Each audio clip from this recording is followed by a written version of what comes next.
ನನಗೆ ಬಂದಿರತಕ್ಕಂಥ ಮಾಹಿತಿ subjected to corrections or verifications. Anantkumar Hegde ಅವರು ಬರುವಾಗ ದಾಬಸ್ಪೇಟೆ ಹತ್ರ ಅಲ್ಲಿ ಅವ್ರು ಯಾರೋ ಓವರ್ಟೇಕ್ ಮಾಡಿದರು ಅಂತ ಹೇಳಿ ಅವ್ರ ಬಗ್ಗೆ ಅವ್ರ ಕಾರ್ ನಿಲ್ಲಿಸಿ ಅವರ ಗನ್ಮ್ಯಾನು ಮತ್ತು ಅವರ ಡ್ರೈವರು ಗಲಾಟೆ ಮಾಡಿ ಹೊಡೆದಿದ್ದಾರೆ ಅಂತೇಳಿ ಮಾಹಿತಿ ಇದೆ. ಅದಕ್ಕೆ ಅವರು ಕಂಪ್ಲೇಂಟ್ ಕೊಟ್ಟಿದ್ದಾರೆ, ಕೇಸ್ ತೊಗೊಂಡಿದ್ದಾರೆ. ಅನಂತಕುಮಾರ್ ಹೆಗ್ಡೆ ಅವರು ಹೊಡೆದಿಲ್ಲ ಅಂತ ಹೇಳಿದರು. ಹಾಗಾಗಿ ಅವ್ರನ್ನ ಫರ್ದರ್ ಇನ್ವೆಸ್ಟಿಗೇಷನ್ ಅವ್ರು ಪ್ರೊವೋಕ್ ಮಾಡಿದ್ರ, ಅವರೇ ಹೇಳಿ ಹೊಡೆಸಿದ್ರ, ಇದೆಲ್ಲ ಅವರೆಲ್ಲ ಇನ್ವೆಸ್ಟಿಗೇಷನ್ ಮಾಡಿದ ಮೇಲೆ ಆಮೇಲೆ ಯಾವ ರೀತಿ ಕ್ರಮ ತಗೋಬೇಕು ಅಂತ ತಗೊಳ್ತೀವಿ ಅಂತ ಹೇಳಿ ನನಗೆ ಬ್ರೀಫಿಂಗ್ ಆಗಿರೋದು. ಅದರಿಂದ ವೆಯ್ಟ್ ಮಾಡಿ ನೋಡೋಣ.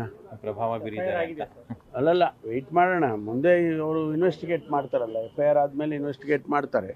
ಅದರಲ್ಲಿ ಅವ್ರದ್ದು ಇನ್ವಾಲ್ವ್ಮೆಂಟ್ ಇದೆಯಾ ಇಲ್ವಾ ಅನ್ನೋದನ್ನ ನೋಡ್ತಾರೆ. ನಿಮ್ಮ ಹೇಳಿಕೆ ಸೋಷಿಯಲ್ ಮೀಡಿಯಾದಲ್ಲಿ ಸಾಕಷ್ಟು ಚರ್ಚೆ ಆಗ್ತಿದೆ ಸರ್. ಯಾವುದು? ಬಾದಾಮಿಯಲ್ಲಿ ಹೇಳಿ ಕೊಟ್ಟಿರೋದು, ಸರ್ಕಾರದ ಸಿದ್ದರಾಮಯ್ಯ ಹತ್ರ ದುಡ್ಡಿಲ್ಲ, ನಮ್ಮ ಹತ್ರ ದುಡ್ಡಿಲ್ಲ, ಎಲ್ಲ ಅಕ್ಕಿ ಬೇಳೆ ಎಣ್ಣೆ ನಿಮಗೆ ಕೊಟ್ಬಿಟ್ಟು. ಬಾಗಲಕೋಟೆಯಲ್ಲಿ ಸರ್ ನಾನು ಆ ರೀತಿ ಏನು ಹೇಳಿಲ್ವಲ್ಲ. ದುಡ್ಡಿಲ್ಲ ಅಂತ ಯಾರು ಹೇಳಿದ್ದು? ನಾನೇ ಸಮರ್ಥನೆ ಮಾಡ್ಕೊಂಡಿದ್ದೀನಿ. ಬಡ್ಜೆಟ್ದು 4,09,00,000 ಹಣ ಬಡ್ಜೆಟ್, ಹೆಚ್ಚು ಬಡ್ಜೆಟ್ ಕೊಟ್ಟಿದ್ದಾರೆ ಅಂತ ಏನಿಲ್ಲ. ಸುಮ್ಮನೆ ಅವರೆಲ್ಲ ಎಣ್ಣೆ ಅಂತ ಇವರೆಲ್ಲ ತಮಾಷೆ ಮಾಡ್ತಾ ಇದ್ದಿದ್ದು ಹೇಳಿದೆಪ್ಪ ಅಷ್ಟೇ. ಅದನ್ನ ನೋಡಿ ಮತ್ತೆ ಪುನರುಚ್ಚಾರ ಮಾಡ್ತೀನಿ.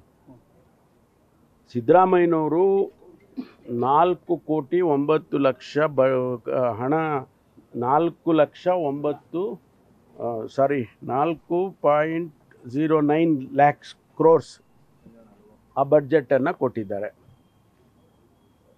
ನಾನು ಭಾಷಣದಲ್ಲೂ ಹೇಳಿದ್ದೇನೆ, ನಮ್ಮ ಹತ್ರ ಯಾವುದಕ್ಕೂ ಹಣದ ಕೊರತೆ ಇಲ್ಲ.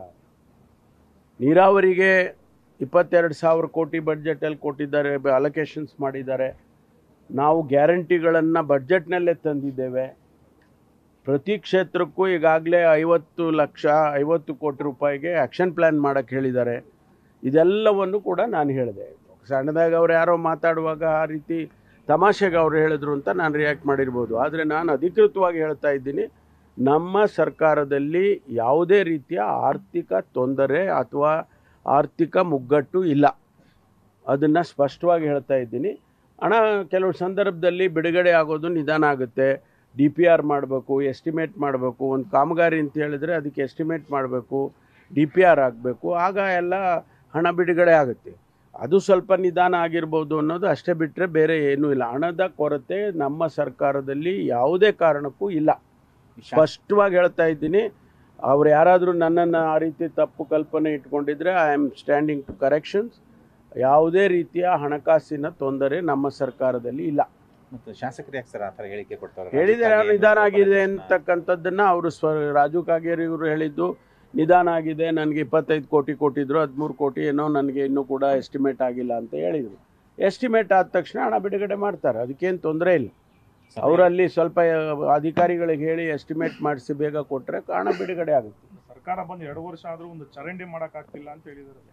ಹೇಳಿ ಮನಸ್ಸಿಗೆ ಬೇಜಾರಾದಾಗ ಆ ಥರ ಮಾತುಗಳು ಬಂದ್ಬಿಡ್ತಾವೆ ಒಂದೊಂದು ಸಾರಿ. ಆನೇಕಲ್ ಮೈಲಸಂದ್ರದಲ್ಲಿ ಸರ್ ಇವತ್ತಿಗೆ ದೌರ್ಜನ್ಯ ಮತ್ತೆ ಲೈಂಗಿಕ ದೌರ್ಜನ್ಯ, ಹಲ್ಲೆ, ಕುಡುಕರು ಒಂದು 4-5 ಜನ ಹುಡುಗರು. ನೋಡಿ, ಸರ್ಕಾರ ಮಹಿಳೆಯರ ರಕ್ಷಣೆ ಅದಕ್ಕೆ ಪೊಲೀಸ್ ಇರೋದು. ಅಂತ ಘಟನೆಗಳು ನಡೆದಾಗ ಯಾರು ಅದರಲ್ಲಿ ಭಾಗಿಯಾಗಿರ್ತಾರೆ ಅವ್ರ ಮೇಲೆ FIR ಮಾಡ್ತಾರೆ, ಕರ್ಕೊಂಡು ಬಂದು ಅವ್ರಿಗೆ ಏನು ಕಾನೂನು ಪ್ರಕಾರ ಕ್ರಮ ತಗೋಬೇಕು ತಗೊಳ್ತಾರೆ. ಅದನ್ನು ಮಾಡೇ ಮಾಡ್ತಾರೆ. ಈಗ ಅರೆಸ್ಟ್ ಆಗಿದ್ಮೇಲೆ ಕ್ರಮ ತಗೊಂಡಿದ್ದಾರೆ ಅಂತ ಅರ್ಥ ಅಲ್ವಾ? ಹಾಗಾಗಿ ಇಂಥ ಘಟನೆಗಳಾದಾಗ ಅದನ್ನು ಯಾವುದನ್ನು ನಾವು ಲಘುವಾಗಿ ತಗೊಳಕ್ಕೆ ಹೋಗಲ್ಲ. ಯಾಕೆಂದರೆ ಇವೆಲ್ಲ ಸಮಾಜದಲ್ಲಿ ಆಗುವಾಗ ನಾವು ಭಾಳ ಗಂಭೀರವಾಗಿ ತಗೊಳ್ತೀವಿ ಇಂಥ ಘಟನೆಗಳನ್ನ. ಸರ್, ಆಮೇಲೆ ಇದು ಚಿನ್ನಸ್ವಾಮಿ ಸ್ಟೇಡಿಯಂ ಸಂಬಂಧಪಟ್ಟಾಗಿ ಪೊಲೀಸರದೇ ವೈಫಲ್ಯ ಅಂತ ಕೇಂದ್ರ ಸರ್ಕಾರಕ್ಕೆ ವರದಿನೂ ಕೂಡ ಕೊಟ್ಟಿದ್ದಾರೆ. ಅಲ್ಲ, ನಾನು ಆ ವರದಿಯನ್ನು ನೋಡಲಿಲ್ಲ. ಕೇಂದ್ರ ಸರ್ಕಾರಕ್ಕೆ ನಾನು ಮಾಧ್ಯಮದಲ್ಲಿ ನೋಡಿದೆ, ಪತ್ರಿಕೆಯಲ್ಲಿ ಬಂದಿದೆ. ಅದು ಯಾವ ಅರ್ಥದಲ್ಲಿ ಹೇಳಿದ್ದಾರೆ ಅಂತ ಗೊತ್ತಿಲ್ಲ, ಅದು ನೋಡ್ಬೇಕು ನಾನು.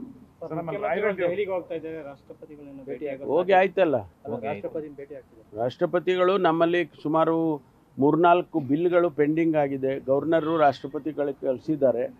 ಅದಕ್ಕೆ ಹೋಗಿ ಭೇಟಿ ಮಾಡಿ ಅವ್ರನ್ನ ಮನವಿ ಮಾಡಿಕೊಂಡು ನಮ್ಮ ಈ ಬಿಲ್ಗಳು ಭಾಳ ಮುಖ್ಯವಾಗಿದ್ದಾವೆ, ಜನಪರವಾಗಿದ್ದಾವೆ, ಅದನ್ನು ಅಪ್ರೂವ್ ಮಾಡಿಕೊಡಿ ಅಂತ ಕೇಳಕ್ಕೆ ಹೋಗಿದ್ದಾರೆ.